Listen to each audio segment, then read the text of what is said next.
रोडच्या कडेला मामांच्या मेंढ्याचा तळ होता। तंबूच्या उजव्या साईडला मामा घोंगडं टाकून बसलेले आणि आषाढी वारीची दिंडी त्या रोडवरून चाललेली होती। त्या दिंडीतील वारकऱ्यांना मामांचा महिमा माहित होता। वारकरी यायचं, मामांचं दर्शन घ्यायचं, परत दिंडीमध्ये निघून जायचं। त्यातील एक वारकरी मामांना म्हणाला की मामा तुम्हीही चला ना आषाढी वारीला।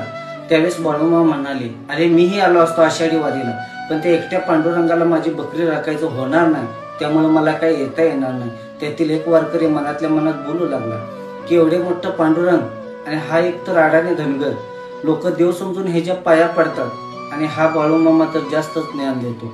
ते अंतर्ज्ञानी मामाने ओळखले। मामाने आपल्या खिशातला 1 रुपया त्या वारकऱ्याला दिला आणि सांगितलं की चंद्रभागेत गेल्याच्या नंतर हा चंद्रभागेत रुपया टाक, पांडुरंगाचं दर्शन घे आणि वर शिखराकडे बघ आणि तुला जे काही दिसल ते मला तू परत येऊन सांग। त्या वारकऱ्यानं मामांचा रुपया घेतला, पंढरपूरला गेला, चंद्रभागेत आंघोळ केली आणि 1 रुपया त्या असणाऱ्या चंद्रभागेत टाकला आणि सांगितलं की तुझ्या या येड्या बाळू धनगरानं रुपया दिला।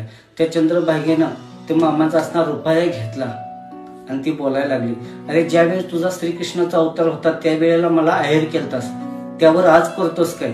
तो भयभीत झाला, त्याला वाटलं हे काहीतरी भूताटकीचा प्रकार आहे। पळत पळत पांडुरंगाच्या मंदिरात गेला, पांडुरंगाचं दर्शन घेतलं, प्रदक्षिणा मारली। मामाने सांगितल्याप्रमाणे त्या शिखराकडे बघितलं, साक्षात बाळूमामा हातात काठी, खांद्यावर घोंगडी, पायात